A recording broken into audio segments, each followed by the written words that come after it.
Mike, check, 1, 2. Hey, what's going on, everybody? Got that. How the stream's been going, guys? Streams? Yeah, man. You guys had Home Alone, and then what? A couple ones after that? Yeah, we've done a ton of. I feel like Chris? we've done a ton of streams. Yeah, in the past like year, because that's all we're kind of left with the current situation. Mike, you had a show at Midway. I want to talk about a little bit later. How'd it go? Great, man. I've been having a really good time over there. LOL, corrupt. He's joined us from the grave right now. Now he's on his way home. Shout out Chris Carlin. What's up, dude? Big shout out, Carlin. As always. Do you know him from OU too? No, I know him from EDC. We met at EDC just through a group of like Columbus people that we all had mutual friends. And I was kind of there for when him and Richie started DJing, and then like a year later they're like fucking awesome. I'm like, whoa, what the fuck? So that EDC is like legendary for bringing a bunch of people from Columbus. Oh like, yeah, man, it's one of my favorite pictures. We took a group picture after that. It was great. Yeah. We were there like till they closed down. Cascade Sunrise set. Oh, it was fantastic, man. Great moments. Sounds awesome. Woo! Damn, 7 people in here already. Thank you guys for being here. We're gonna start the show pretty soon. Waiting for Corrupt to get back from the gym. He should be here shortly. As you can see, he's already in the chat, so you know it's halfway there. Yup. Look at him. He's already here. Damn, I'm fast, motherfucker. Probably still sweating. What up, buddy? Still sweating? What's up? Yo. Yeah. What's good? Yo. How you guys doing? Good, man. How are you doing? Good. What is that flume thing back there? Oh yeah, I just got it from the Used Kids Records. Uh-huh. Oh, nice. What is Yeah, it's a deluxe edition vinyl. That's an item right there. Yeah. That's Shout nice. out Evolved. Don't be intimidated by AXCESS's vinyl wall. That's I know. that's Well, not it's my first one, so I wanted to make sure I brought mine. It's my first and only one right now. So Mike, you better tell them that's a green screen. They know. They already asked. Craving a mass gathering right about now. That's Hell sweet yeah, though. bro. Did you get to pick the vinyls that were back there or no? No, this is just an image I found on Google. Someone else had a bunch of albums on there, so I just took my favorite albums and like copy pasted them over it. That's sweet. I was gonna say you can't really pick a better wall. No, yeah, it looks much nicer than all the walls in my house. Put it that way. Anything that's nice in my house is probably green screen. Let's put it that way. Or it's DJ equipment. All right, I think I got the shares done. Yep. yeah. Yeah, we got a few minutes. Thanks for coming on, guys. Yeah, thanks for having us. Yeah, same. Thanks for having us. It's a pleasure. It's an honor. Yeah, for sure. It's I kind of don't like go that we're far. doing much else right now, are we? I think it's an honor. What is this, the 35th episode? 34th. 34th? You guys have been going hard, man. I remember when you guys first started this, I was like, oh, this is great. This is exactly what we need. Yeah, we're almost And at a you year brought now. on like everyone that I thought you would bring on, you know. We're doing well. So far, we haven't talked about politics, and we're doing well. Yeah. I keep laughing because how was I laughing? This is why you don't smoke weed, kids. Forget me. Gang. Dude, that's funny. Oh yeah, my nightmare is like that someone like is all butthurt and like, how have you had 34 episodes and not have me on the podcast yet? And we haven't had those moments yet, so that's good. Well, not to your face. I mean, I don't give a fuck. Like, if you're not gonna do it to my face, then Are we live right now already? Yeah, we're live. We just haven't started the episode. Dude, you guys need to watch that Kevin Hart thing. I shared it to my story where he talks about smoking with Snoop Dogg, and he talks about he's like, I'm gonna tell my kid not to do drugs, but if he does them, I needed him to do it with Snoop Dogg. absolutely. Someone else did a joke about Snoop Dogg like that. Maybe he's in the Corona commercials now, man. Dude, he's huge, dude. It's wild. Braving a mass gathering right now. I feel you, Chris. Yep, same. Dude, I heard Tulum's popping off right now, though. Cabo, Tulum. What else is going wild? That's all I hear about. Cabo and Tulum. Cabo. That's where you got to go to it's 2019 in Cabo. That's why. Somebody that I know just went to Cabo too. They're living in the future. They know what's going on. Krupp, did you hear any thing from the people who went down to Miami for the Ohio State game? Were there parties? Was it crazy or was it pretty chill? Yeah, I mean, some of the Peerless staff went down there, and some friends of mine. They didn't want to leave. Everything was bumping, from what I heard. But that's to be expected. It's just it's been like that down there, man. I know DJs getting booked again through our agency, and then you got there's just shows happening again down there. I wouldn't be surprised if, you know, Florida and Texas are the first to do festivals again. So, you know, you know me, I like it. I like to see it. I mean, I'm guessing it's probably still pretty warm down there. That's probably helpful. Texas, Florida, at least. But California is apparently having a really hard time right now, and I feel like it's pretty warm there. They're slightly colder because of the Pacific, right? Yeah, I mean, and I think everyone's expecting Biden to do like a lockdown of some sort. Ooh, I don't think so. I hope you not. don't think so? I don't know like how like strict it will be or anything like that. Like a mask mandate. Ugh. Last I heard, he had not ruled them out, but he's not expecting them to. He wants his like first priorities, the $2,000 and then something else. I saw though that he extended the unemployment all the way to like September, which made me believe that there was going to be some shit going down. But I mean, if they're going to pay us to stay home, I don't think anyone's going to complain about that. Right. Shout out TJ. What's up, G? Oh, what up, TJ? What's up, TJ? Much love, brother. King. All capital bursting letters. on the scene.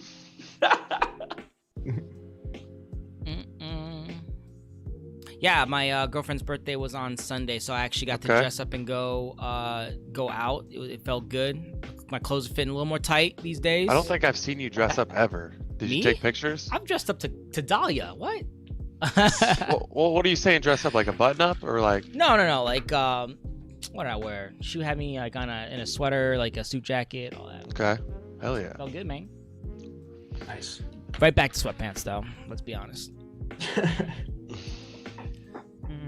Man, I hope something's going on in early March. That's when my birthday is. I hope something is more open. I hope we at least have the curfew Early March. gone. Yeah, the curfew's got to be done by March. I mean, I really hope it is. I mean, with this 80 and over and the first liners hopefully getting vaccine, I mean, it's only going to open more slowly, more and more like gradually. Yeah, I like to hear it. Especially on the entertainment side, man, because we starving out here, bro. We are. Need the homies. It's like at least give us the curfew so we can like try to DJ.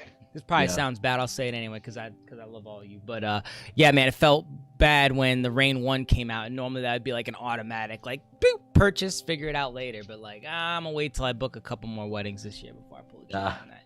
But it does look like a nice unit. I'm sure we'll talk about that. Yeah. I'm going to look it up right now. Yeah, dude, it's they basically made a 2-channel mini turntable controller. So basically the NS7, but they took out all the in music parts and put in Rain parts. Okay. Which Oh yeah. Are they like going head to head? Rain and Pioneer? Yeah. I don't think so. I think Pioneer focuses on like club installs, and Rain focuses on battle, like Red Bull 3 style and battle DJs. Yeah. I know that these USB needles or whatever are like game changer. Surge finally switched to those. What is it? Oh, the Phase. Phase, yeah. Man, Surge late. I was telling Surge about that when they came out. Yeah, I got the Phase. Yep. But yeah, like especially where Surge plays at BBR, like the whole booth is just vibrating. I'm like, God, how'd you even play on original turntables? Like, it's crazy. It's true. What time is it? Got 2 minutes, guys. If there's anything you need to take care of, now's the time. If you're watching, share the podcast, please. It's free to do it. We'll get some more DJs in here, have a good conversation. We'll ask questions, get some answers, talk to these 2 DJs, Mike Dow and Wes DJ, soon to be Wes. Ooh. I love it. Thank you. Wes, I always thought it was Wes O. Is it Wes Ooh? It's exactly it's Wes. Ooh. Okay. You can say You see it on Twitter. Are we it's gonna got the switch? Are we O small changing thing. it? Is that gonna be an official change? I think Yeah, we it'll should. be. Yeah, when we get this crates mix out, I'll probably drop the new just Wes Ooh. Just stick with the handle. I think that's what people like too. Yeah. How's Hey, Richie man, doing? Are you guys all working on the crates crew? Who all is that now? Who's all Yeah, it's definitely me, Richie. TJ, Shout out Richie, Bass Daddy, the bass daddy. Bass Daddy. King, TJ, and Diego. Shout out Diego. Shout out Heather. I'm not sure I know Diego. DeRoya. Yeah, his his producer name. He's a big, he's got house tracks, and he's dropping songs almost every month now. So he's getting some good label actions. Wait, is that the guy that got Dr. Fresh support? No, I don't know. I'm not sure. Is he a so Columbus many. guy? No, He's a Columbus guy, man. Do we need to have him on the show? Is he established? We got He it. knows what Yeah, he's talking for about? sure. I'll get you. Yeah, it's. I'm pretty sure it's at DeRoya. But if not, I can post it later. Tell him to watch the show. We'll do a live interview. See, through chat to see whether they get to be on the show or not. No, I mean, we're trying to have everyone on here, and even if they're just posting music in our Spotify channel, which we still got a minute. We'll pretend we still got a minute. If you guys want to hop over to your Spotify and search Columbus DJ Podcast, you'll see all of the Columbus artists, and we are trying to make that a poppin' playlist so that people want to be on it, and we can elevate all of the producers in Columbus, including our own DJ Corrupt. How's the music coming along before we start the show, Corrupt? I want to ask you that before we get in. Right now, I'm just kind of creating a list of things that I want to potentially remix. And then as far as original inspiration, I'm searching and talking to some vocalists right now, trying to get some ideas. But nothing's in a project right now. I'm just kind of setting the stage. Trying to be patient. Yeah. Cool. Let's see. Do I want to run the intro first? Yeah, let's run the intro first. Let's do it. 1, 2, or all right. You guys can't hear this, but let's pause. Spotify. He loves this part. This is my favorite part. I get so hyped. You ready? It's cool to watch. It Two, is cool. 1, go. Yeah. Hold Look on. at those pictures. Columbus DJ podcast. Hasn't showed up. There it is. Boom. Oh, we need it's to get nice. music back. How do you get music in the background? Okay. We got to figure that out. No, it should be on there. It may not be playing because you're on mute. But what is up, Okay. everybody? Columbus DJ Podcast, episode 34. We're here with Mike Dow and Wes. Ooh. And, of course, my lovely co-host, DJ Corrupt. Corrupt, what's going on, buddy? I'm chilling, man. Laying low. How are you? Oh, feeling great, dude. Excited for the episode. We had a nice little pre-show. It feels good, man. I had a nap today. It was good. A lot of naps in, early part of 21 so far. I see you got the soundproofing back there, Mike Dow. Got a Oh, little bit of yeah. action going on. Barely know what I'm doing with all that, but it's It's up all right. there. It's motivation. It's a step forward. I like it. That's right. What's up, Bobby Boucher? Thanks for joining us. What is that? New intro is dope, Bobby? Oh, you shouldn't have. Mike, Big come shout on, out, bro. Bobby. It Here is goes. Pretty nasty. That's good. That's good. Yeah, what do you want to do, man? intros? Let's some intros? let's do some intros. I got to start with Mikey Mike. Yeah. Mike, tell us a little bit about us, how you got started, what type of music you play, and where people can find you.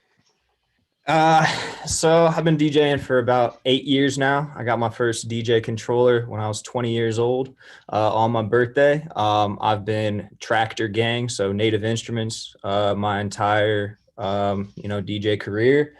I've been playing some, CDJ sets, USBs in the past few years. So getting more and more comfortable on that. But really my main thing is Tractor.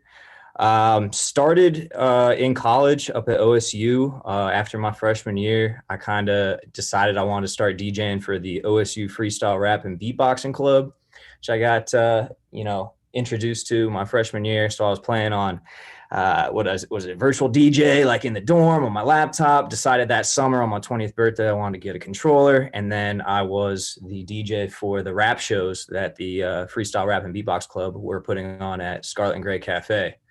That's pretty much where I got my start. Yeah. So you like playing a little bit of everything though, or just strictly hip hop, or what do you think? Yeah, I'm playing everything. I'm playing everything. Consider myself like an open format guy, mostly hip hop. A lot of inspiration and a lot of like future beat stuff from Selection. If you guys are familiar with Selection and what they're doing on, Apple Music now. But yeah, just a lot of melodic, vibey, chill music. I play a lot of house music in open format now. So really a little bit of everything. Talk about Selection if you can. I'm not hip to that. Okay, so Selection is it's Apple Podcast, right? Well, now it's on Apple, but they've been together for maybe like, I don't know, 10 years or so. It's ran by this dude, Joe K, and it's a LA-based music collective based on like producer-driven dance music, more chill R&B, soulful, melodic type stuff. Some of it could be considered trap. A lot of it, like some Flying Lotus stuff. It's kind of derived and was born from like the LA beat scene and that whole thing. So is it a radio show or like a separate? It's a radio show. They have merch now. They have a white label series, so they release music. But yeah.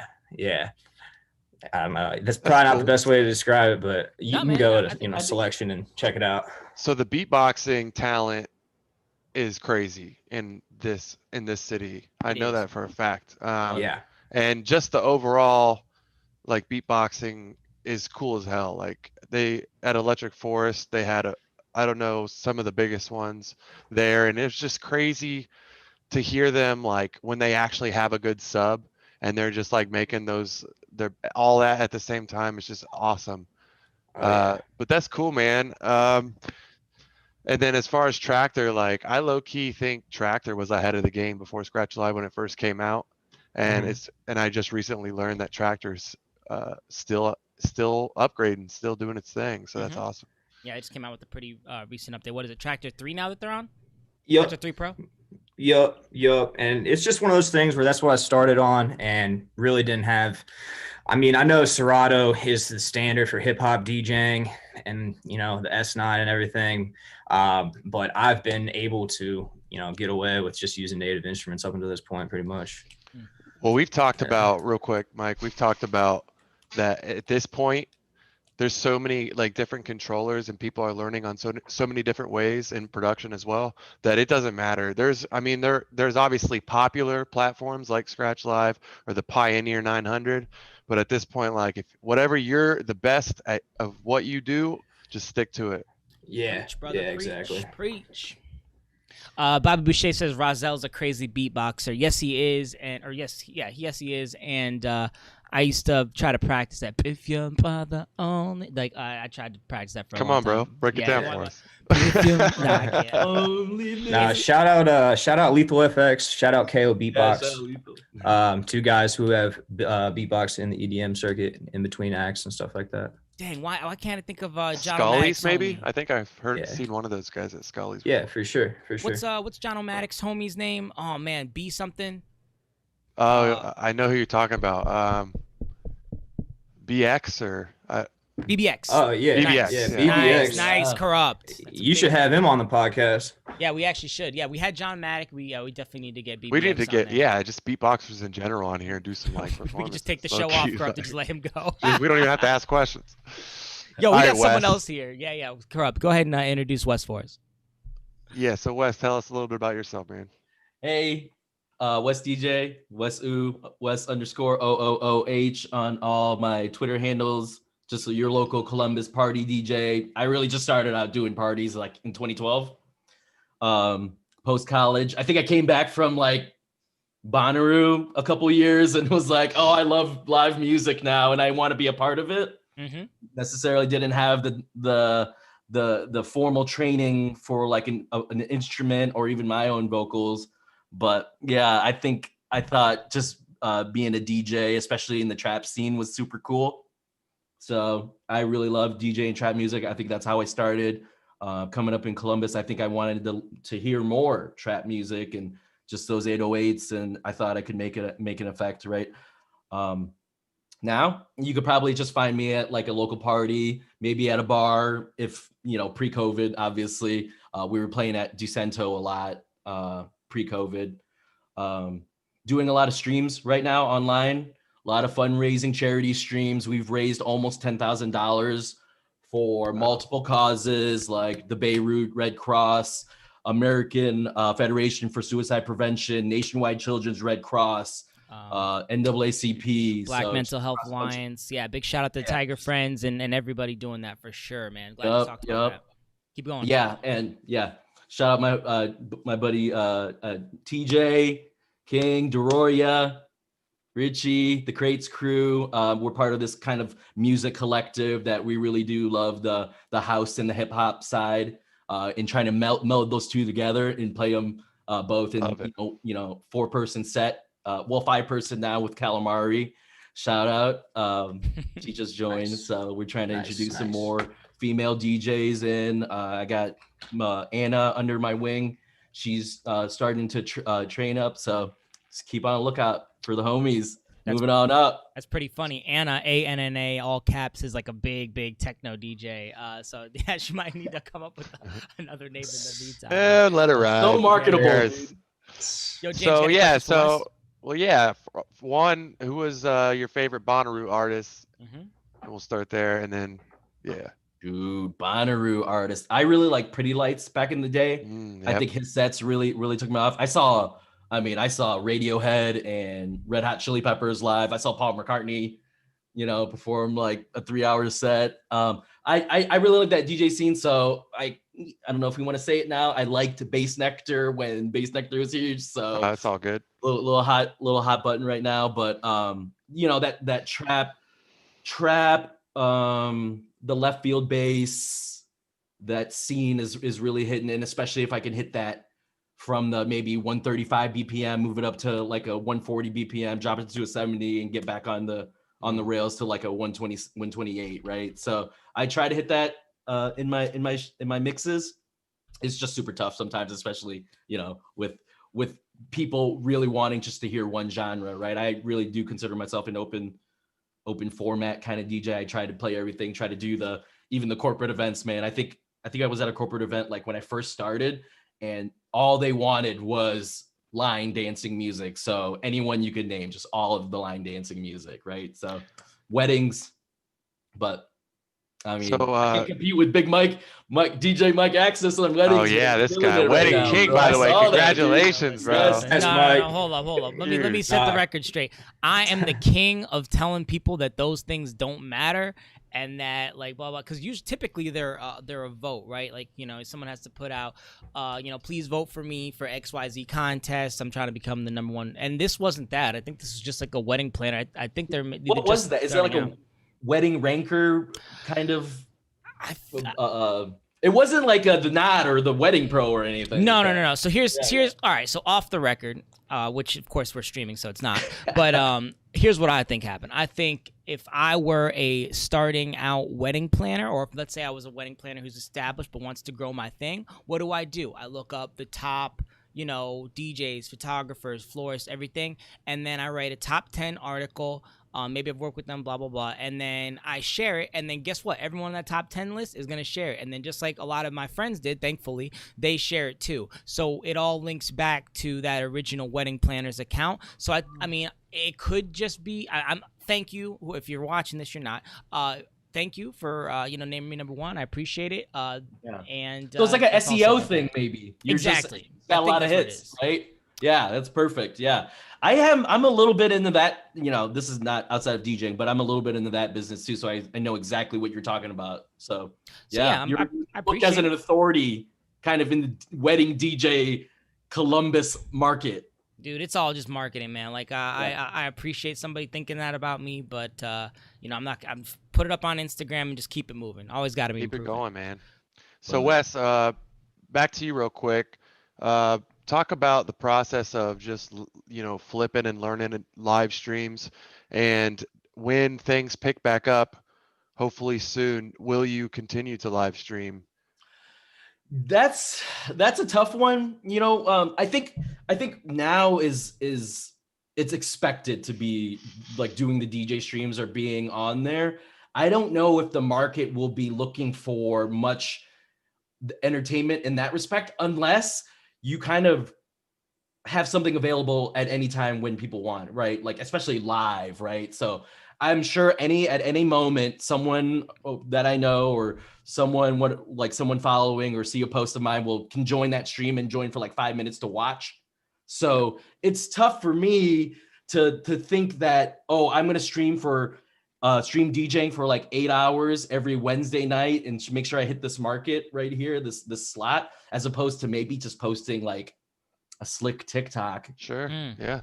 That I just showcases the skill, and then maybe just getting that for the marketing aspect to do a live party, you know, Right. because I think I just really love doing parties. I love like getting, 20, 25 people together in a room, and after hours, you're the drinks are flowing, everyone's looking for, to party. There's a lot of more. preparation time you got to invest in live shows. And I it think really about the is. people that are building their Twitches is, I want to see them succeed, because I know how much time and effort people are putting into building that and branding through Twitch and stuff.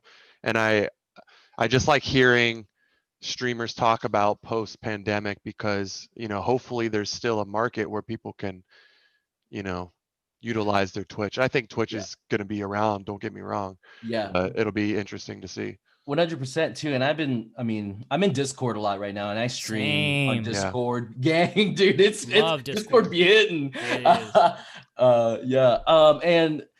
I love the engagement there. That's great, right? Especially, hey, I'm eating, can you stream so I can watch?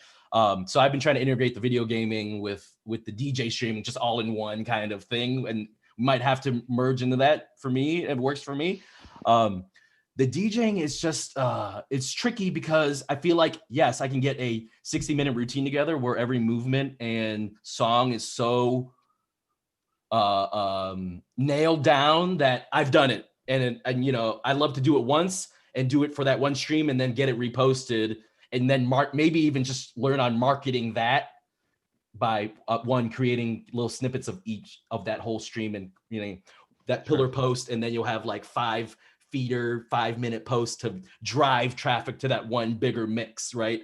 But catch me streaming 8 a.m. on a Saturday night for 2 hours is really tough sell for me, just on a return on investment on there. For sure. Yeah. You got any more follow-up questions, Krupp? Are all DJs also gamers? Because that's kind of what I'm learning. I think everyone's a gamer. To an extent. Our generation for sure. Maybe guy DJs. I don't know. The girl DJs and girl gamers are ripping up right now. So everyone's doing everything right now. Easy to get followers too, man. Right. Right.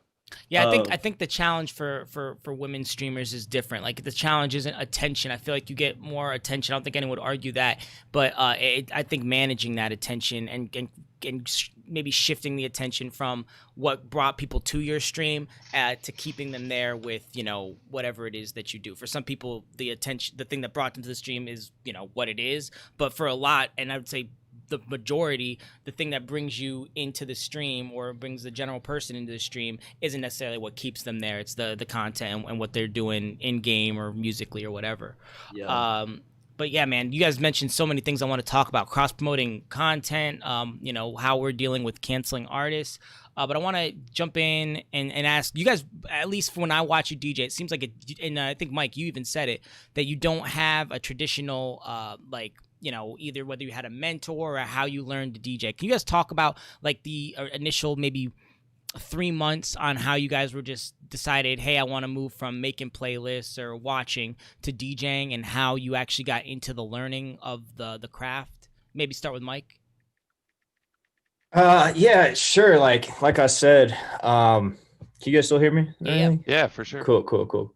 There was a need. I got, I've always been making hip hop music and always loved hip hop, like since high school. We put out mixtapes in high school, and I, got introduced to the club at Ohio State my freshman year, and I was just DJing for my friends who are doing whatever college kids do in the dorm on virtual DJ. And I was like, there's a need. The club wants to put on shows. No one is going to kind of organize organize it or be an MC to bring people on stage, I might as well step up, and I already am interested in it. Might as well, take this opportunity to get my little controller and be a part of these shows. So very early, I was thrown into, the live show thing, and just being self-taught, just trying to figure it out myself, asking people around me.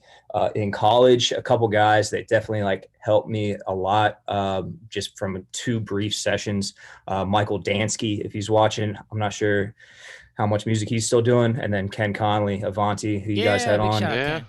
He gave me a bunch of music and really helped me out in the early days. So yeah. Dope. I don't know. What about you, Wes? To be honest, I don't know if anyone really wanted me to be on the scene when I first started. I just kind of made room for myself, I guess. I think the first time me and Mike AXCESS met was during the big bar DJ competitions. Mm-hmm. Yeah. Yeah. So shout out Ben Wallace. Mm-hmm. Shout out Rizzo. Meek was in that, I think. I haven't seen those in a while, man. I don't know if they're still doing it. No, I haven't seen one of those in probably 3 years minimum. But I know those homies are still doing their thing. Shout out Hayes. Mm-hmm. Yep, Hayes still doing his thing. Campus. Yep. But yeah, I really just I had a Newmark Mix Track Pro 2, which is literally it was like 5 pounds, right? Standard for beginners, yeah. Yeah, it was totally for beginners, and I didn't know if I really was gonna do it, so I was like, all right, I'll start small, and I brought it around. I got a set of speakers that I would bring around too, and then I upgraded to the DJAXCESS SX2 Pioneer. Started getting more serious. Started saying, hey, started marketing myself for doing weddings and bigger parties and stuff. So actually getting paid to do gigs was probably probably one of my big sellers of trying to hit 2 birds with 1 stone. One being maintain being an artist with outside of what I do for to pay the bills, which is IT, and it's just something to keep me flexible, keep that side of the brain flowing. But yeah, and everything just kind of snowballed, I guess, especially in this past couple of years, is just where I think my online presence has kind of ramped up with the memes and the TikToks and everything. So it's great when you get known to be a party DJ and you start hanging out with people around the Short North area and in the industry, and just rubbing elbows with the right people. Hopefully not stepping on each other's toes. Mm-hmm. So yeah, I think I've been able to manage that pretty well. For sure. Yeah. And was it a lot of YouTube University? Sorry, Corrupt, I'll let you ask. Was it a lot of YouTube University, or was it literally just you knew you had 2 songs to play, you knew what the crossfader did, and it was just sitting in front of that? 100%. I think it was definitely a little bit of self-taught. Definitely getting in front of DJs that I knew and saying, hey, can you listen to my mix and give me some feedback? Mike, you've given me feedback. Corrupt, I've sent you a mix. I don't know if you remember, just way back in the day. Okay. I think my Drew, shout out Crispy Coop, got us hooked up way back in the day. Dude. Yeah. So get in front of those people. I took lessons at Guitar Center. Okay. How were those? Talk about those for a little bit. Those are great. Little, obviously cost money. So, but that really helped to give me a structure to play, which really helped me get on some other projects for other people to come say, oh, he's actually a legit DJ. Oh, he's actually trying to promote himself. When I was part of DJAXCESS, which is a 3-man group with it's a vocal guitarist and a live drummer, and I was DJing with them, kind of like the tie and the wave, Mike, you had going on. Yeah, tie and the wave, yeah, for sure. So I was DJing while these guys were singing and playing the drums for a year, and Ben Schwartzwalder and Jeff Gatz drums. Shout out, dude. Those guys are the homies, man. Big. I got to work with a lot of talented folks, and I would not be here today if they didn't kind of just put their neck out for me and step up and try to help me to get where I'm, where I wanted to go. Dope. Mike, you do YouTube, just sitting in front of it. What's up? How'd you learn? Pretty much just being self-taught, man, trying to soak up things from the people around me. And that's pretty much it. Yeah. Cool. Good to have Gigging a somebody like lot. Ken in your corner too. Ken's a good dude. Oh yeah. Yeah. He put me on to a lot of like open format stuff and ideas about party rocking and even giving me music that really helped me do a lot of block parties and game days in my college career. And I haven't even really talked to him too much about that. But yeah, shout out Ken. For sure. It's on my mind because Wes brought it up, but talking about when you first get into the scene, or feeling like you're not really wanted in the scene. I think we talk about that a lot on this podcast, how you should begin your networking journey into the scene. And it's very fragile at first because nobody knows anything about you. And I just want to emphasize that, like, it's one thing to, you do need to become friends with the people that you're trying to, learn from. And it's important that they don't feel like you're just trying to take their gig, because I was fortunate, Matt Magic and Duct Tape and Samurai and all those guys. I created a friendship with them. So when I started getting gigs at similar venues with them, it wasn't like they just wanted to cut me out. They were welcoming me in by that point. So just something to think about for younger DJs as you begin your networking. Yeah, that's yeah, facts, man. and in any relationship, you can add value to a relationship. That's going to strengthen the relationship, right? So when I say add value, now I mean like, hey, you do this like a quid pro quo. You do this and I'll do that. But if you're, what are DJs looking for right now? Engagement on their social media. Back in 2019, they were looking for you to come to their shows early, maybe for the opening sets, buy a drink or whatever. Sales at the bar. By doing those two things, you can probably, like someone's gonna say, hey man, I noticed you've been liking my posts. Hey, I noticed you're always at the club early, checking me out, asking questions. Is there any way I can help you? Or like, blah, blah. Like eventually it's gonna come up in conversation, like how can I help, right? At least in the good DJs in Columbus that we have around. So just try adding value to the relationships. We talked about that a ton on the show. I think we can all agree that no matter what, kind of, especially starting out, really bringing yourself out as a fan of the people you're going to see, as opposed as to it being a business opportunity for you. I think that's a great approach, right? Just, hey, I support them and maybe someday they'll support me, man. And, like if I wasn't going to Paul's shows, man, like I think he would have never thrown me my first like Hips gig last year, like my first real big break, right? So shout out Paul Bono, man. And then ever since, I feel like, we've DJ'd a bunch, We're definitely going to talk about Hips, but I want to hit this real quick because we talked about how you guys got into it. Mike, we used to go to the same gym. It was kind of like a running joke. Hey, man, you've been practicing. You'd say, not as much as I should be. But, you were still DJing, booking gigs. And Corrupt, it's kind of become a meme on this show when we ask, tips for DJs. A certain percentage will say, like, practice.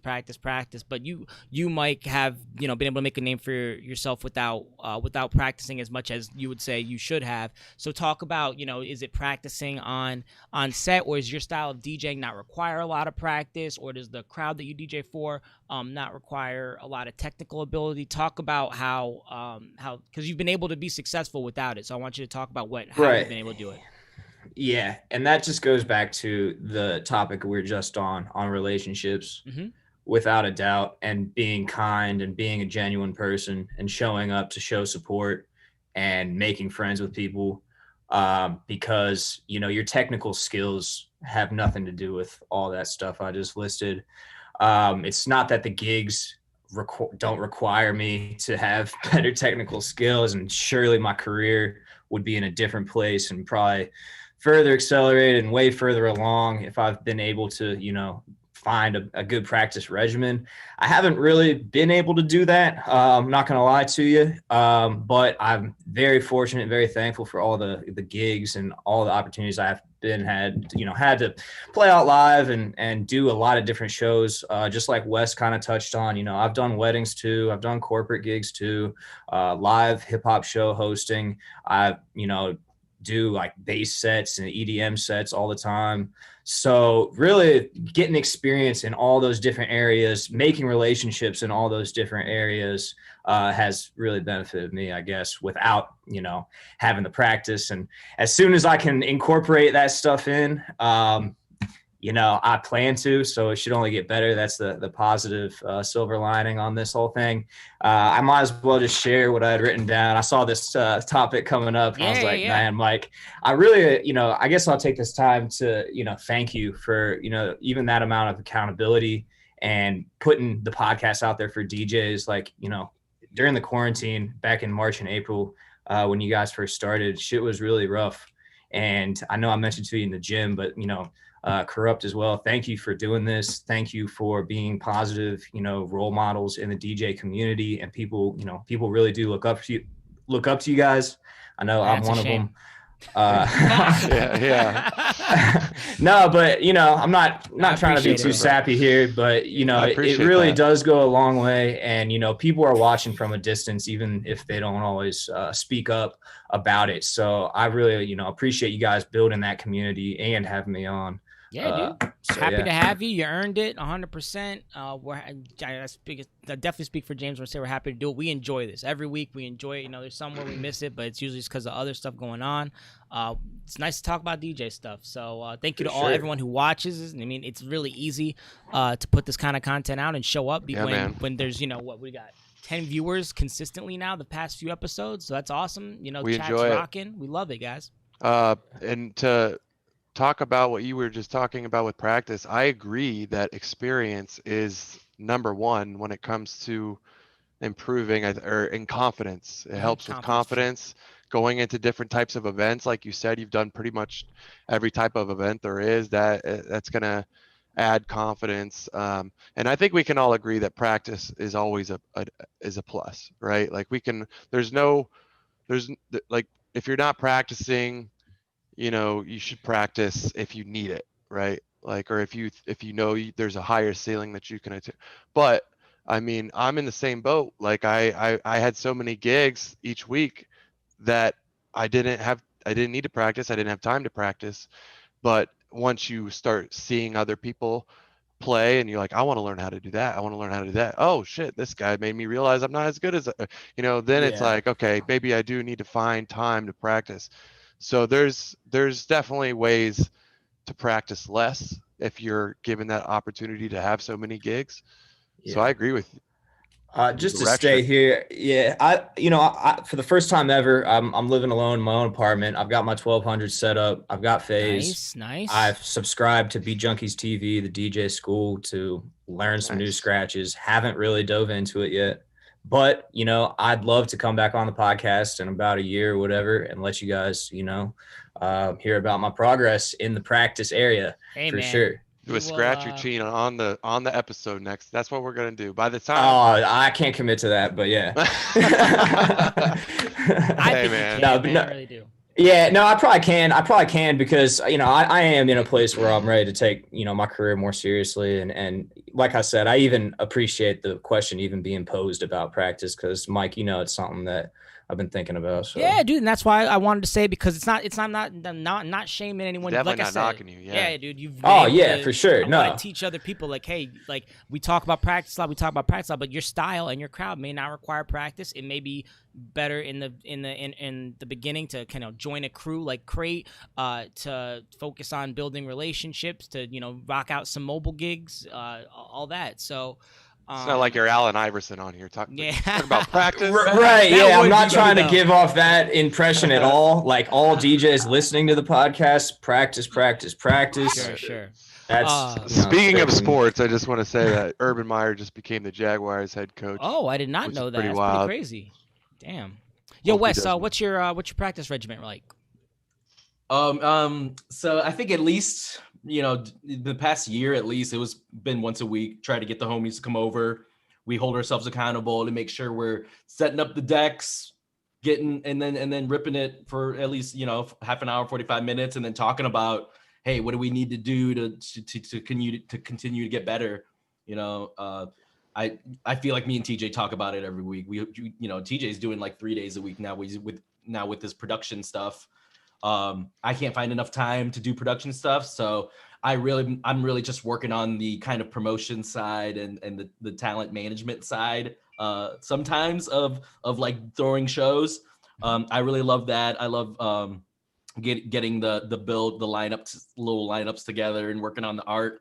But yeah, no, I think I've been blessed enough to have enough of a friend group and crew audience to get when I have time, I'd set up the decks and set up a speaker at someone's house to go just play while everyone's just hanging out, right? And like I feel like that's the best practice is live, and especially if you want to prepare something offline for an upload. I think that's a great opportunity to make sure when if you're cutting live to practice before that too. Sure. So yeah, motivations for practice is probably key. Yeah. TJ says in chat, gigs in themselves are fantastic real-time practice. Absolutely. However, if I'm playing devil's advocate, I will say that typically gigs, you want to, like at least the bigger gigs, you want to focus in on the things that you're really, really good at. And then practice is where you get really good at stuff. And then gigs is like, putting all those things together in a set. So it is practice, but I would argue it's a different type of practice. You're going to learn new skills in actual practice without a crowd in front of you, and then you're going to take whatever skills you already have come out in practice and then put them together in shows. Would you agree with that, Corrupt? Yeah, I mean, like when you're in a live situation performing and you realize that not everything's going to go as perfect as you prepared, 100%. that is the best type of practice. And live audibles, live switch ups if you need to. Maybe the crowd didn't show up when you thought it was going to.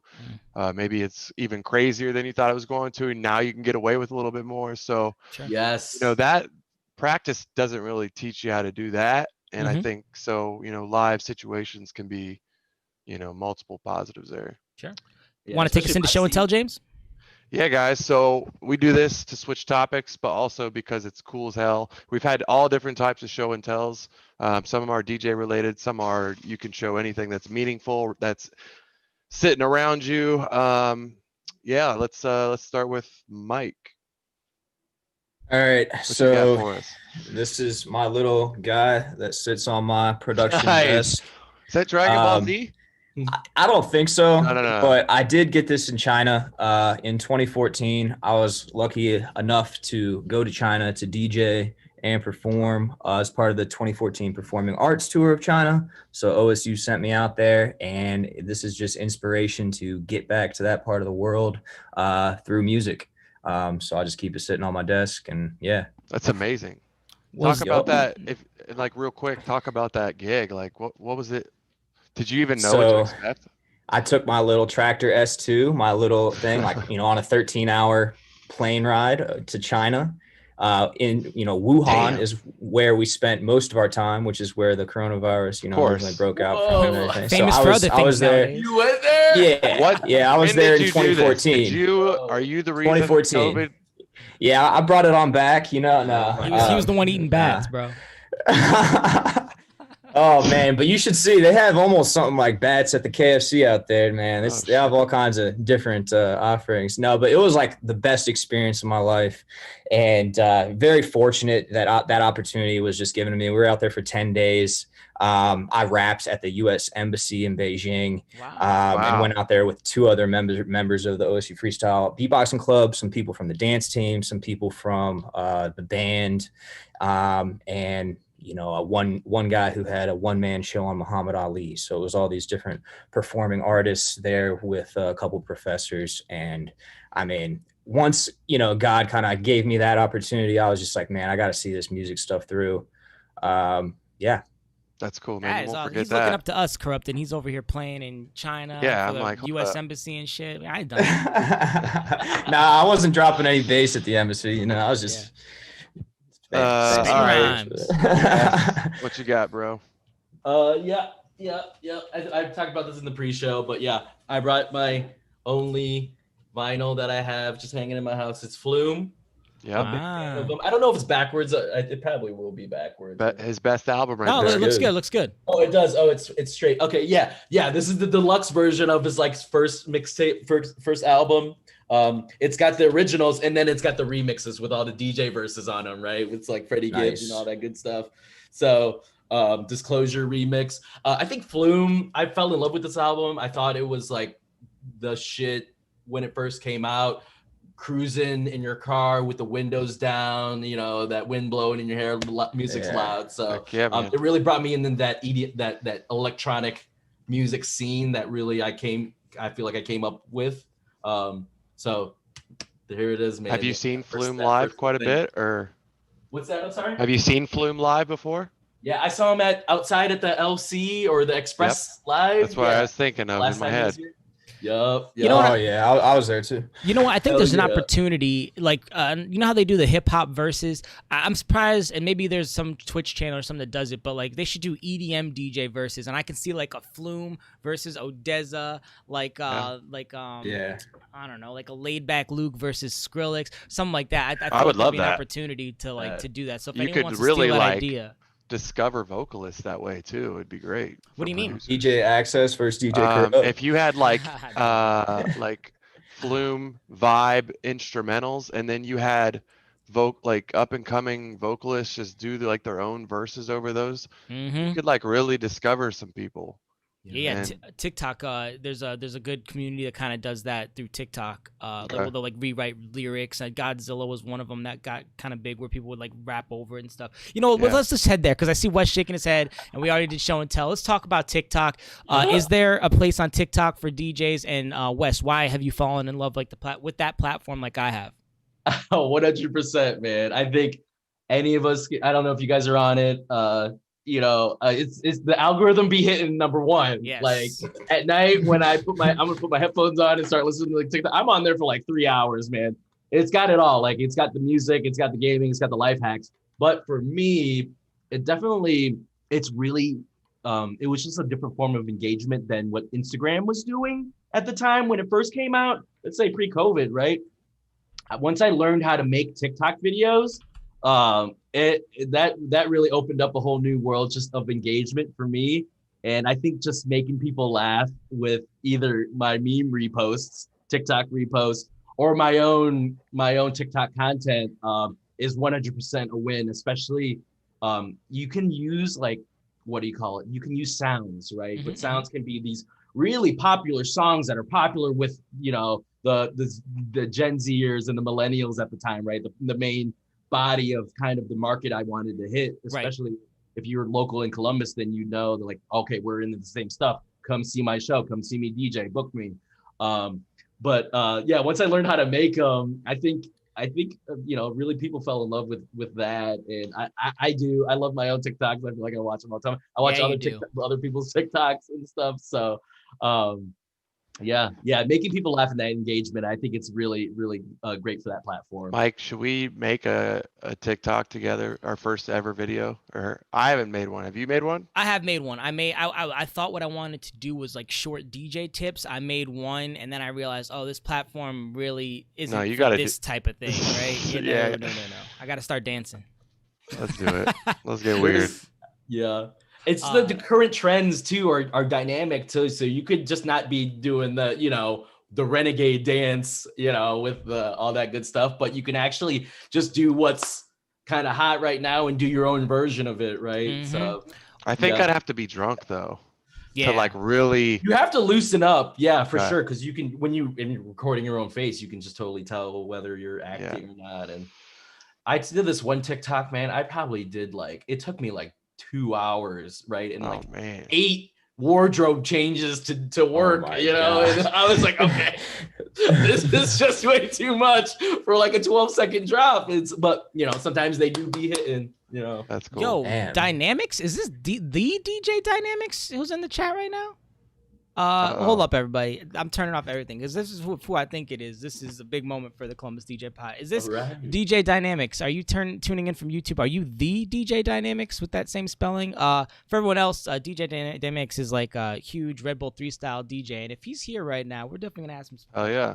But shout out Joe Nomadic as well. Joining us. John Nomadic. We're just talking about him. His ears must be ringing.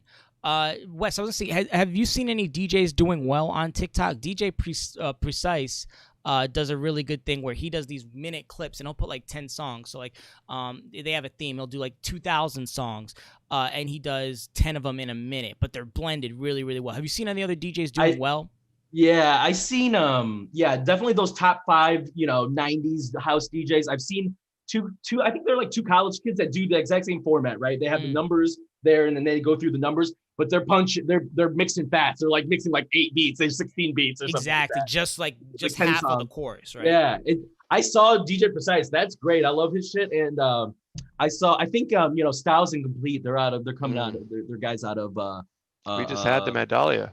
Yeah. At the Carolinas, I think in South Carolina. They're from Charlotte or somewhere around there. But yeah, they make some great content too. And they were started doing that top 20 bass drops, right? So.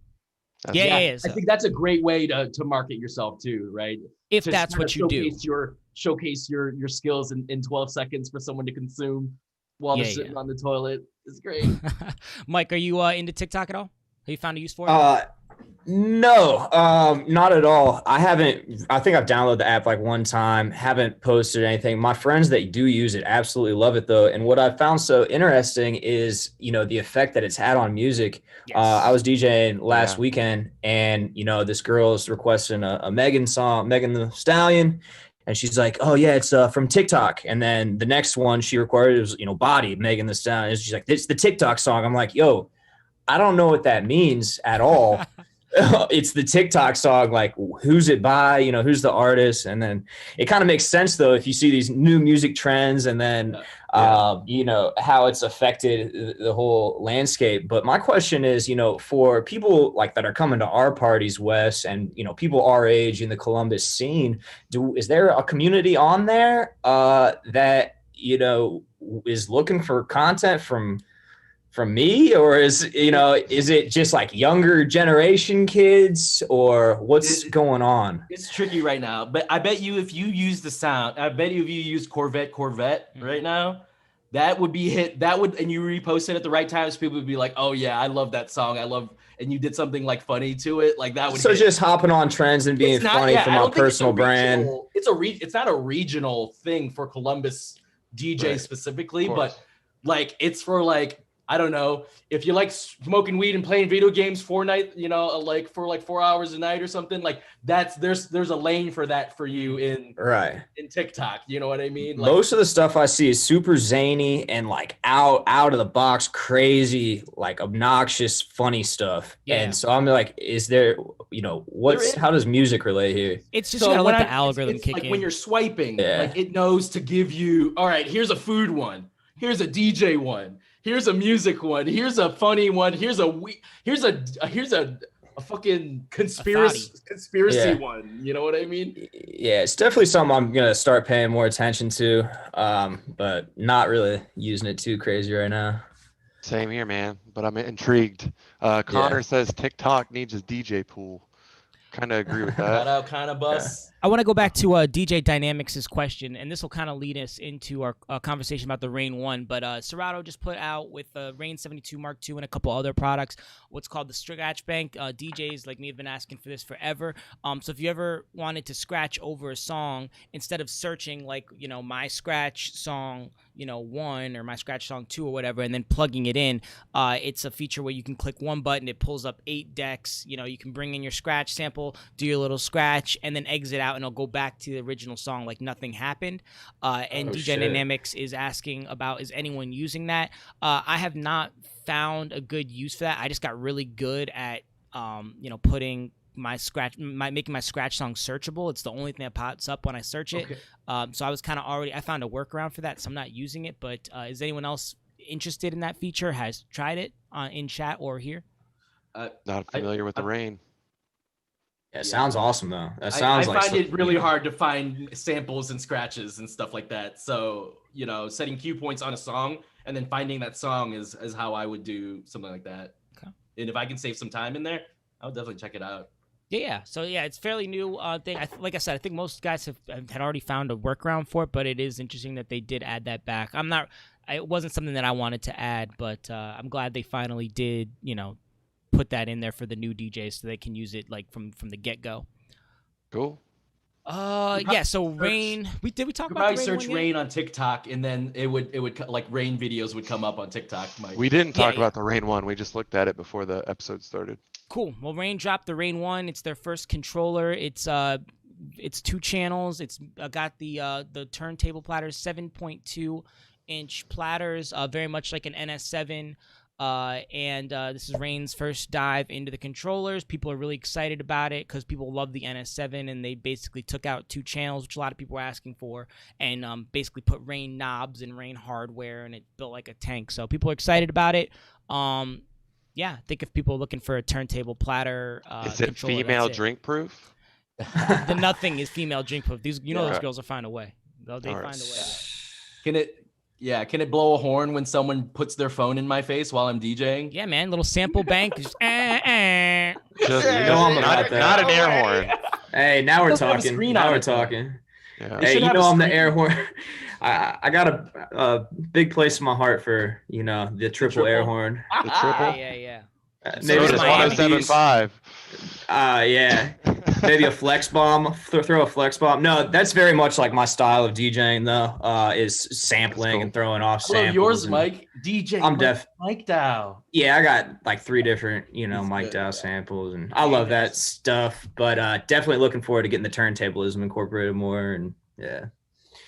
This thing doesn't have a screen on it though, man. I kind of wish it did. The Rain 1. Yeah. Mm. Yeah. Oh shit. The shout coolest out- thing was the 2 laptops. Yeah. A lot. I think that's pretty much standard. If you're gonna go over like $800 in a controller, you gotta have the double. Because I mean, the back-to-back Really? sets are just so popular. I mean, at least lately. I haven't Yeah, seen any of that, and like I just If you maybe look I'm at the not just not Pioneer looking. ones, Yeah, then- maybe I'm just not looking, and I'm always plugging in the USB. But yeah, Shout out DJ Dynamics. He said he tried that scratch bank feature on the 72, and it's dope. Yeah, man, I can see it being dope for sure. And thank you for joining the podcast. Welcome. Feel free to check us out every Thursday, 6:30 p.m. Eastern Standard Time. I want to go into tips for DJ. Do you want to go to tips for DJs yet? I feel we could talk about a couple more things. We'll go to tips for DJs, guys. You know the deal.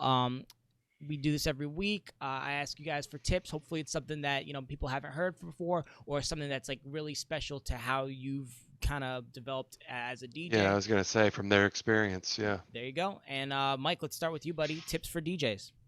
all right. So I've been watching most of the podcast. I don't think it's been said yet, but a cliche that has always stuck with me is, it's not what you play, but it's when you play it. Mhm. And if that doesn't work for you all the way, a lot of times, using that phrase and just remembering that, a lot of times I'll like put together a playlist and have an idea about what are the best songs or going to get the best reaction from that group of music that I'm going to play. And I'll try and put that off later into the evening or later into the event as possible. When I do my weddings, I try and play as much oldies and, non-bangers,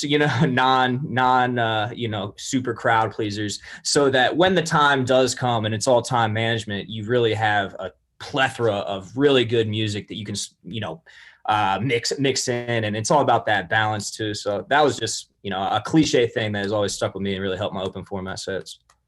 I like it. Yeah, I mean- Corrupt. I want to ask you, that's kind of different from club DJing, right? Because if you were to save all the banger songs, So from, I let's was say just 130 about to to say. 2. Yeah, go talk about it, please.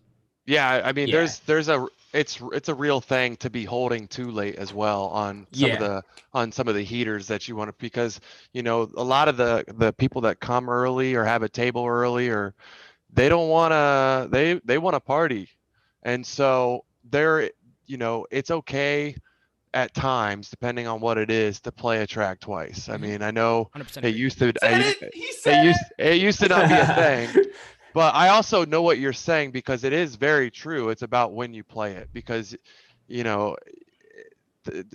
energy flow, watching how, once you see how like your crowd reacts to something, then like, okay, if that works, this is definitely going to work, type of thing too. So there's definitely something there, Mike. And I think that's going to work more often than not.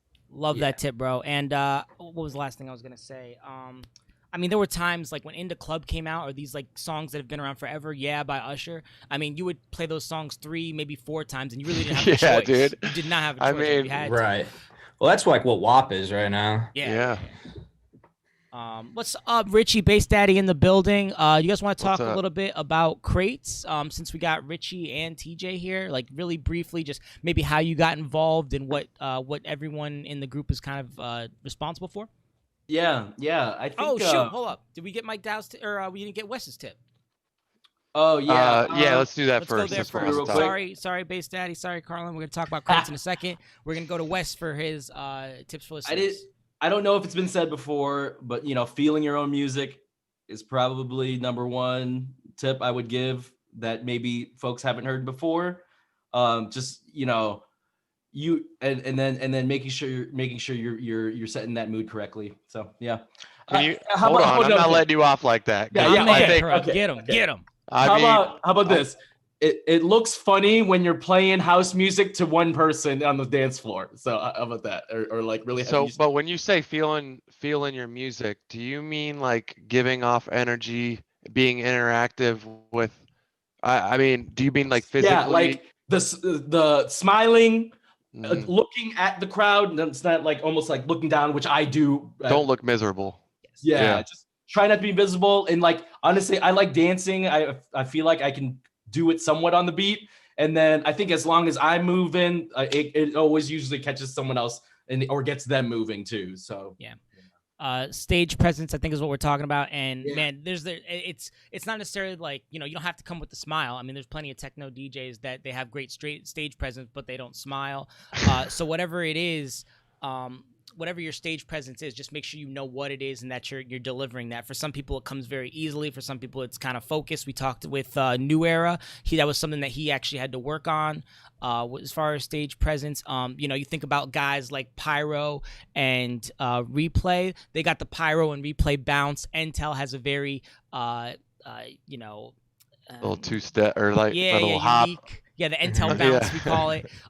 So you can really brand yourself on your stage presence. I think about guys like Love Dragon always getting on top of the on top of the table. So you can really and he be getting on the mic too, right? Big time, very good on the mic.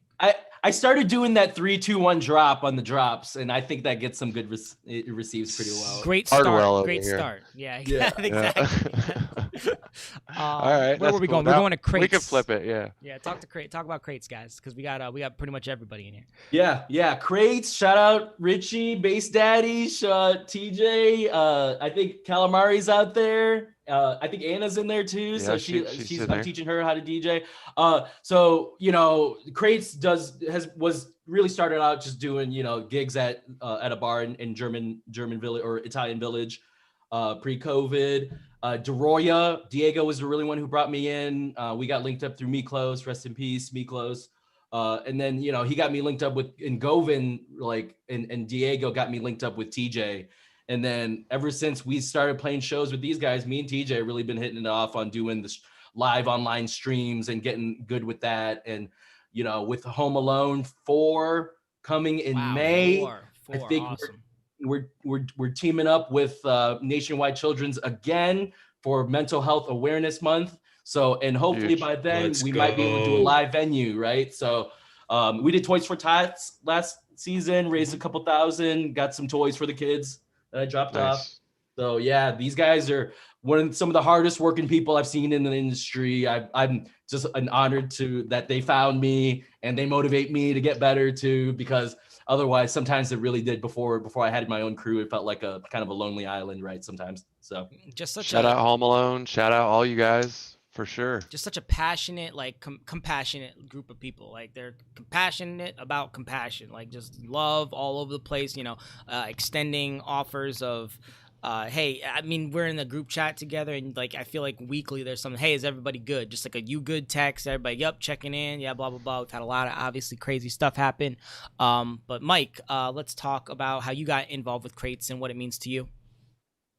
So I'm not officially crew, but I've come to know these guys and become really good friends with them, as at least a few of the guys in the crew over the past year or two, and have been able to DJ. Me and Wes gained a Yeah. pretty good Mike friendship brought over the me last on year or at two. Thursdays at Two Truths a couple So times.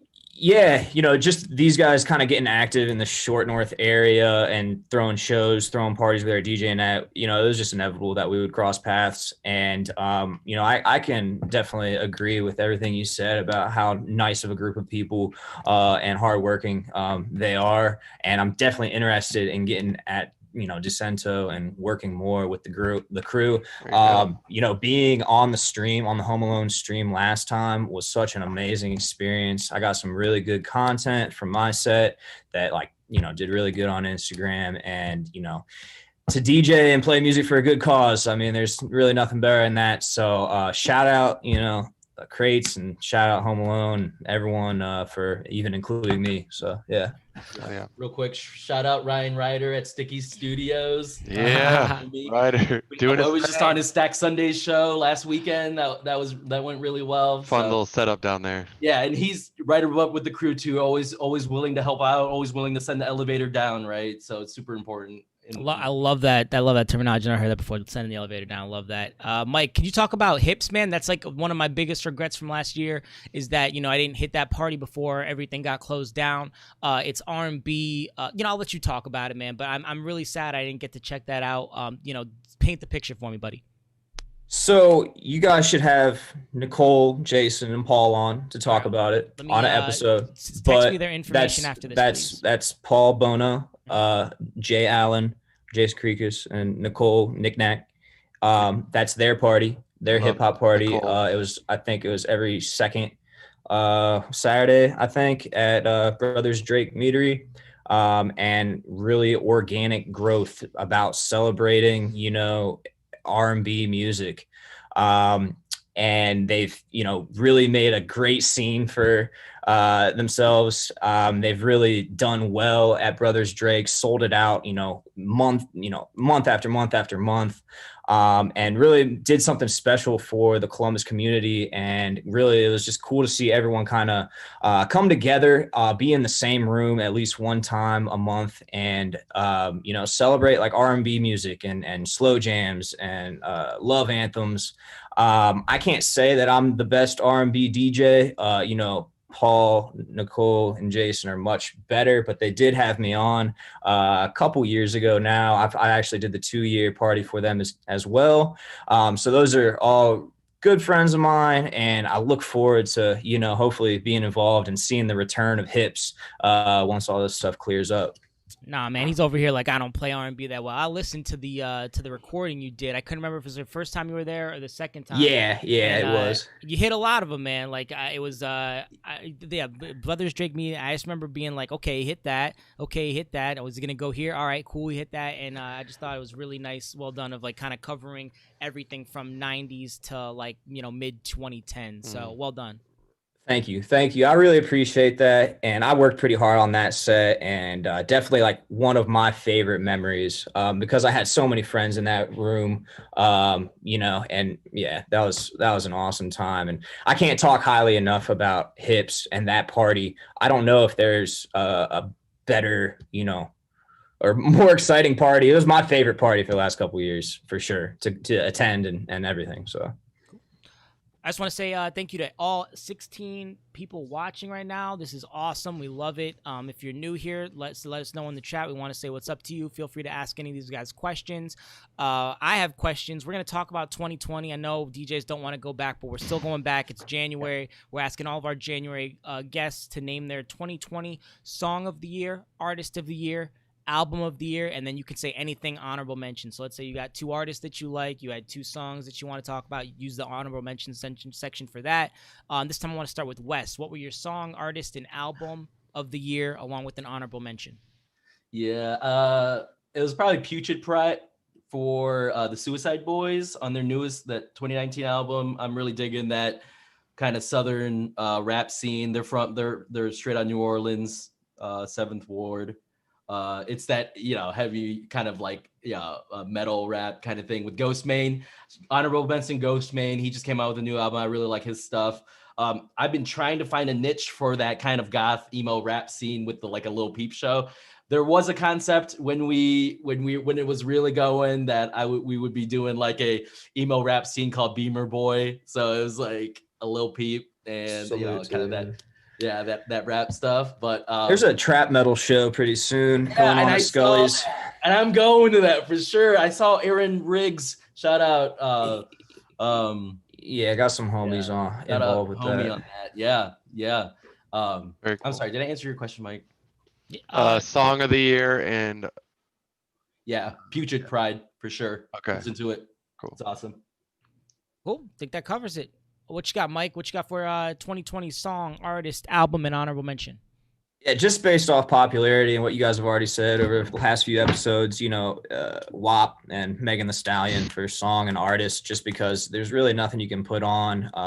Any of Megan's songs right now are dance floor savers. Album of the year, in my opinion, was Run the Jewels 4, RTJ 4. Run the Jewels is Killer Mike and LP. Yep. A lot of social, political commentary, great production. I thought just the album really summarized the times and, how the timing it came out over the summer. They put it out for free. There's a lot to discuss on that, but yeah, check it out. Yeah, it's funny. I feel like everyone was waiting for that album, or not waiting for that, but everyone, I feel like, listened to that album, but it didn't really carry through to like people's top thing. But I'm glad you mentioned it because it definitely deserves a place in the conversation for sure. Just like people know them. Yeah, people know the music. There's a couple you can drop out and play out, and I've had people get really excited. Okay, cool. That's good to know. Which one is hitting the hardest? Oh shoot. I played the DJ Premier track, I think was the one that I played a few months ago, and it did well. Let me pull it up real quick. If you guys are looking for music from Columbus artists, we have a new Spotify playlist. The Columbus DJ Podcast, just search it on Spotify. We're going to get all Columbus artists on there. As soon as Mike's done finishing some of his hip-hop productions, we'll get him on there. If you're looking at that Spotify playlist and your name is not on it and you've been on the show, let us know. We'll get your top 5, top 10 tracks on there. We do ask that everyone who's been on the show or who's watching, go like that Spotify podcast so we can support all these Columbus artists. And that's just going to be like a home for all the music that's coming out of Columbus. Anyone who wants to know can just go right there. And if you're just chilling and need some great music, put it on while you're working out. Corrupt, anything else you want to say about the Spotify playlist, man? It's just a great opportunity. It's obviously just starting out, but we've been needing more platforms to get local music out, and this could be a big thing. It goes along with everything, the reason we made this podcast.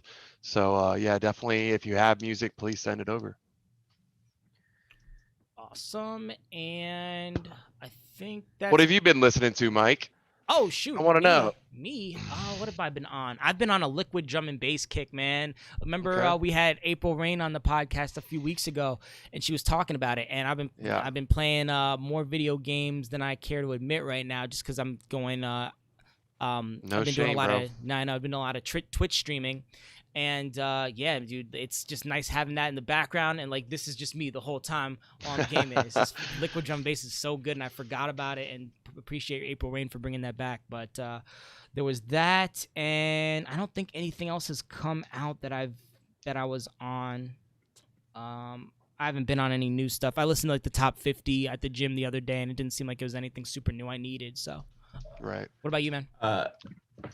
No, I'm still enjoying that Cuddy album, and then I've got some of the Disclosure going on. Was it last podcast actually? That last episode we talked about Disclosure? I don't think so. I think that's why I started listening. I remember somebody told me to start listening to more Disclosure. Mm-hmm. Oh, and yeah. then that had that their show at the Circles on their YouTube. So that's what it was. Yeah. So I was checking out all their new stuff again, and he's got that one with Gunna that I was listening to again. So yeah, just a lot of chill stuff, car rides and stuff like that.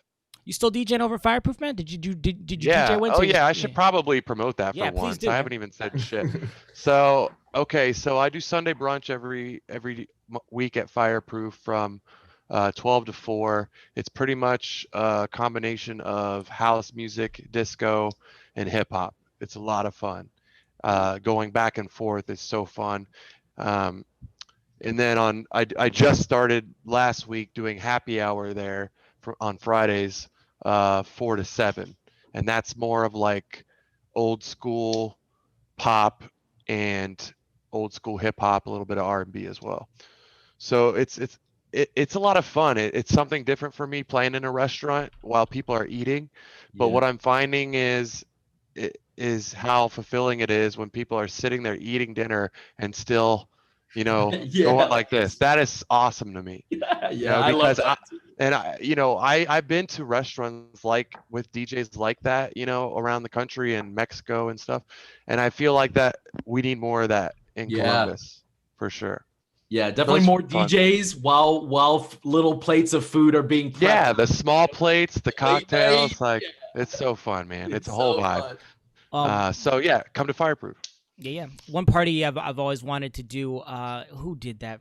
There's a guy on YouTube. They're kind of hip hop and R&B guys. It doesn't matter. But what they did is they set up a party, maybe like 25, 30 people. They hired a professional chef who's doing like all the cooking in the kitchen, and then you have 2 DJs in the living room. It's just like a little house party. You can do it for brunch, you can do it for like dinner, but it's dope because like you have like this, like, imagine like someone on Gordon Ramsay's caliber, like, someone who's like really knows what they're doing, like delicious food, kind of making a show out of it, and then you have DJs playing vibes in the background. Like that to me sounds like a really dope party, right? Have you guys heard of Paoli, Miami? I have not. Paoli? Oh yeah, you talk about that. You guys did some things there. It's incredible DJs and incredible food. You can actually look it up on Instagram. It's one of the sexiest venues I've ever seen.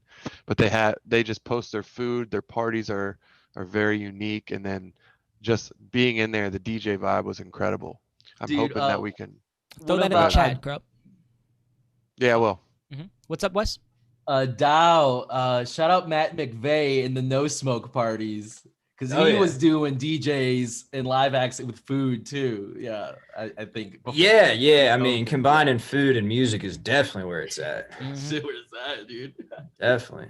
Mike, that Run the Jewels track was Ooh La La. Thank you, sir. Yeah, yes, sir. That's good to know that's hitting, because like to me that doesn't sound like an album that was. It was a few months ago, so I'm not gonna say play it in the club and it's gonna go, but at the bass music show that I played it at Scully's, I had people on the patio that were like going crazy. I knew it. That's good. Yeah. Did you guys have any questions for us? We're getting towards the end here. Anything you guys wanted to ask up about, or stuff we wanted to talk about that we didn't get to? I have notes. We could talk about Bass Nectar. Mike, we could talk about production stuff. We talked about hips. Or my vote would be cross-promoting content, because Wes, you were talking about how, you start off with one thing, call it your stream, and then maybe you make a clip of your stream and you post that to YouTube, and then, you find a funny moment and that's your TikTok. And we could talk about cross-promoting content. What do you guys want to talk about? Shit, whatever. I definitely, am interested and have a couple questions for you guys, about your practice regimens, Mike, and, Corrupt, how you've been able to have so much success after college. I mean, when I first heard about you, I think you were doing the Park Street run, and I wasn't even going out clubbing around that time, but I was DJing and interested in it. And I'm just curious. I know you've had a lot of production success as well. I somehow got subscribed to your email list a while ago from Downloaded Music. Take that, Intel. And I'll let you know, Corrupt, too, man, that I've downloaded the edit pack, the most recent one around Halloween time. Had some success with that, too, playing a couple of those tracks out. Awesome. So thank you for that. Yeah, man. I mean, it's just been a journey, and we talk about like trends and stuff. You got to take advantage when you get the opportunities, and Park Street was booming back then. I mean, I'm pretty sure we started the whole concept of a college night off of campus.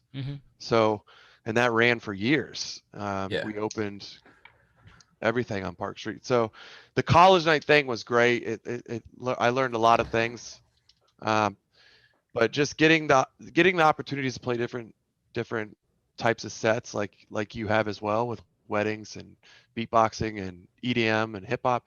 I mean, that is going to make you really good, and it's going to give you confidence. And that's what, college nights, starting out with college nights where you can barely keep these people's attention. They're requesting songs and spilling drinks all over the place. And you're just like, until I played for my first 21 and up shows that I really realized, and this is not a knock on younger, because I feel like college people, college kids, they want to get drunk as well. They want to party. So I'm not saying they're not paying attention to the music, but specifically as packed as Park Street was, it was just a shit show. I've seen it. And so when I finally went to like a 21 and up venue and people are like coming up to you and talking about your set and like giving you advice or requesting a song that you've never been that was really fun. And that was really cool to me. So, pick your poison. They're both great, but yeah. I guess my question was more like, how did you use all that experience and how do you like continue to build your fan base? I mean, is it like mostly production stuff and what you do around the town at Dahlia and stuff? Or is there any like secret tips or platforms or group messaging or whatever it might be to kind of like keep people still interested in your brand? Yeah. You know what? That's a great question actually, because as you get older, it's not the same people going out anymore. In fact, my closest circle, I don't promote to them every single week telling them to come out. Like they'll come out when they want to come out. Yeah. And so you have to find new ways constantly. You're always marketing. The hustle never stops, but I would say, and I know this is like, seems simple, but just being a good person and being genuine with that combined with, the experience and resume will give you enough to keep moving forward. Like as long as you don't do anything stupid, you don't post anything stupid, you don't lose followers because you did something stupid. Like there's a lot of just not messing up, after a while, like, cause one wrong thing and everything you built could go to shit. So it's like, you just need to be a good person. I mean, and then, obviously keep networking in the industry. I love meeting all the young DJs. Yep. I think it's crazy how many talented young DJs there are in this industry. And how quickly they're learning is fascinating to me as well, Krupp. Sorry. Sure. Yeah, no, that's it. That's all I got. You asked about practice, Mike, so I can hit that. My practice regimen has been less than you would think in quarantines. What's ironic is the busier I am, the more I practice, which is kind of weird. So I actually got to hit the machine today and work on some pads. So part of the thing that I'm doing with my gaming streaming is you can use your channel points. For those of you who know Twitch, you guys know what I'm talking about. You can use your channel points and then spend them, and I'll do like a 5-minute machine set. So as I got in the second studio, I kind of go over there. I'll play my little machine set, and that'll kind of be one of the things that like makes my channel unique or whatever. So I've been working on putting stuff into the machine. As far as cutting, usually I'll make a quick beat on machine and then kind of cut over it. My cuts are, I have 4 or 5 cuts that I know really, really well. So as long as I spend an hour a week touching up on those don't really fail. And write something on your whiteboard, a skill you want to learn, spend 5 minutes a day. Within a month you're going to have it. And then you spend the next month just kind of honing it in. There's a million different ways to type of practice, and you don't have to do the same thing every day, right? You don't have to always practice cutting. You don't always have to practice mixing. I consider going through music practice, but make sure you're touching the cherry bill. I don't want to give people that exit and be like, oh, I went through music today, so that's practicing. Just touch your turntables. You love this stuff. Prove it. Spend an hour a week. If you commit to 5 minutes a day, I guarantee you'll spend at least 20. It's DJing, right? You can't just play. 5 minutes is one song, even if you're cutting over something. So commit to 5 minutes a day. You'll probably end up spending more time than that. Is a good way to start on your practice journey. Grab a whiteboard. Find 3 skills on YouTube that you want to incorporate into your set. It doesn't have to be scratching. It could be, I want to use this spiral effect on the DJM 900 at AXCESS, or I want to learn how to do echo outs without the button so I can hit the echo and drop the fader, and I'm just going to do that for mixes for 30 minutes. But yeah, just committing, like I said, whiteboard, commit to something for 5 minutes a day, and practice is super easy. Cool. Hopefully that answers the question. Anyone in the chat, if you guys have any questions for us, now is the time. If any questions for Mike Dow or Wes, Wes DJ, Wes, let's do the social media shout outs. Yeah, there they are. They're on the screen and have been. Okay, cool. Here is the link to everything. Columbus DJ Podcast. We go live every Thursday, 6:30 p.m. Eastern Standard Time. Special guests and, me and Corrupt hosting. Just kind of waiting for some questions here from chat. Where are you at with production, Mike? I mean, I know you said machine. What's up? Yeah. I'm not really interested in production, man. Like, I see the amount of work that goes into that, and that's not a fun way for me to practice music. I like the machine because there's a live element to it, so I can hook up the machine alongside my turntables and, add some bongos, whatever. But the idea, I tried producing songs, man. I just don't like the process. I've been sitting in my room by myself for 5 hours, and then I end up scrapping it 2 days later. Right. So I have mad respect for all the producers, man, because that's just not a process that I enjoy. But the live, if I'm practicing for something that I can do live, that's a lot more fun to me. I saw a couple of your Ableton tutorials, and it looks like you know quite a bit of stuff on there, and you got some racks and stuff like that. And I kind of wanted to ask her up too, like, what is your producing process like? Do you, mix and master? Like the edit pack I downloaded, like, did you master that yourself or? Yeah, so I mean, to make edits, you really only need to know the basics of Ableton. Making sounds pop out and making sure they're not limiting and stuff like that. And then as far as the way I go about, I use Ableton as well. Like, I'll start with melody creation, which is the hardest part for me. And from there I can make a drop melody, a drop sound, and then I'll piece it all together as I go. But I also do my mix down and I master as I go. I do a final overview of or master, sure, but I do it all as I go. Listening in the car after you complete some stuff, because the car will expose you. So that's it, man. Like, you pick up what you want to start on first. For me, making melodies, I didn't play the piano when I was younger. I didn't learn chords. So that's where I start. And if I have something that I feel confident about, I'll take that project to the next step. Okay. Cool. But you're shopping stuff out though, and just like the guests you guys had on last week, trying to find labels and that type of thing, and usually leaving the mastering process to those labels for more of your bigger releases. Is that right? Yeah, because so like if you have a label that wants your track, most labels, everything is mastered a certain way because that's just the way they want their sound to pop on their label. So it doesn't mean that you shouldn't send them a track that sounds good.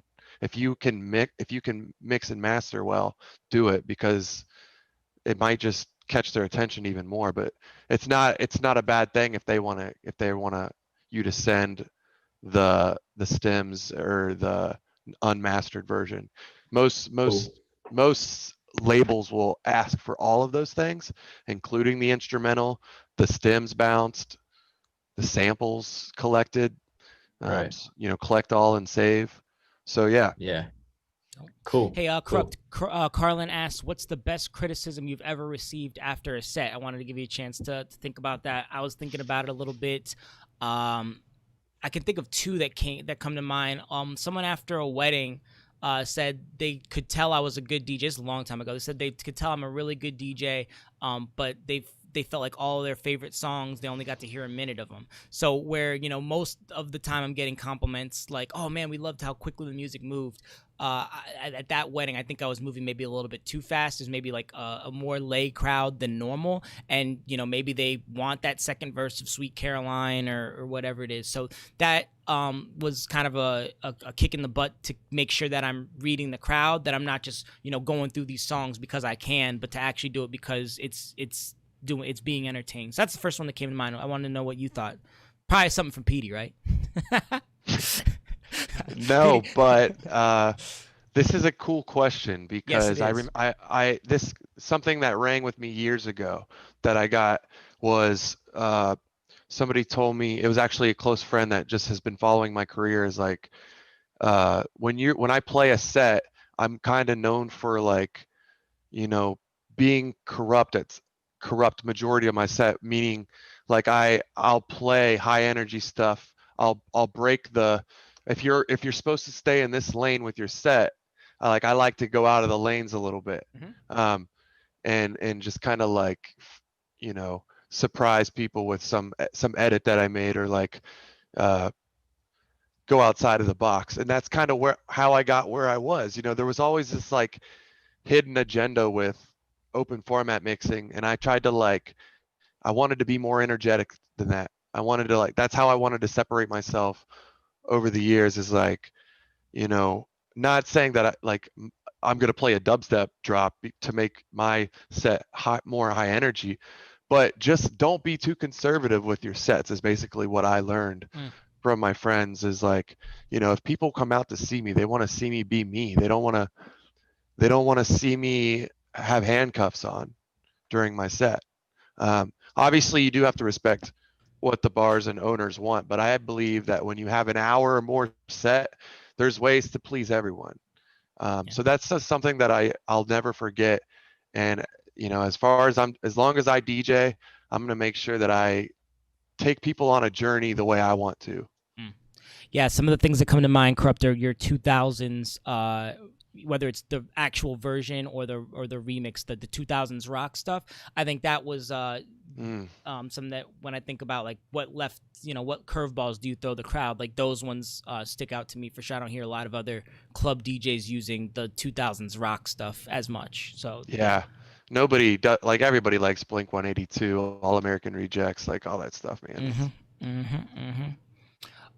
Yeah, guys, I think we're almost ready to call it. I'll kind of wait for 20 seconds here if we have any questions from chat. Thank you so much, Carlin, for that question. It's a great one. Yeah, that's great. If you're watching, check out the Spotify playlist, search Columbus DJ Podcast, or use this link.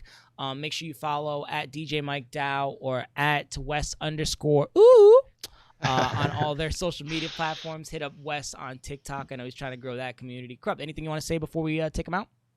No, I mean, I it's good to get to know you guys better, and hopefully this will be an ongoing thing. Nice to meet you guys officially, and I'm sure I'll see you out in the scene. So thanks for coming on the show. And don't think I'm going to forget, Mike. You always say a progress report, a year from now? It's already in my calendar. Yeah. So we're going to have to bring you Let's back. get it, man. Let's get it. Thank you. January 2022, if we make it. Thank you. I'm looking forward to it. So again, thanks so much for having me. It really means a lot. So cool. Of course, man, you earned it. Of course. Sure. Yeah. Wes, take care, buddy. Corrupt. I may see you tomorrow. We're gonna try and get to Fireproof at 6. I know you were planning on being gone by then, so hopefully I'll catch you on. I'll be there. I'll just be in the DJ booth. Oh, okay, perfect. Yeah, come in the whole time. Yeah, drinks are literally happy hour. It's like $5. It's awesome. Oh, yeah, you might have to stop by there too, man. Yeah, dude. Yeah, please do. Anytime. Well, maybe that's what we'll do. We'll try and do a monthly meetup on a Wednesday, Columbus DJ Podcast meetup. I'll take a night off streaming games and we'll That'd be do awesome. something like that. Help PD out. But guys, we had a ton of people watching today. Thank you so much. I think it speaks to Mike and thank Wes. You guys. They have a huge community. So much. Yeah, thank you guys for real. We're back next week, and that's it, guys. Be safe. Podcast out. Yeah, be safe, y'all. Thanks, guys. Peace out.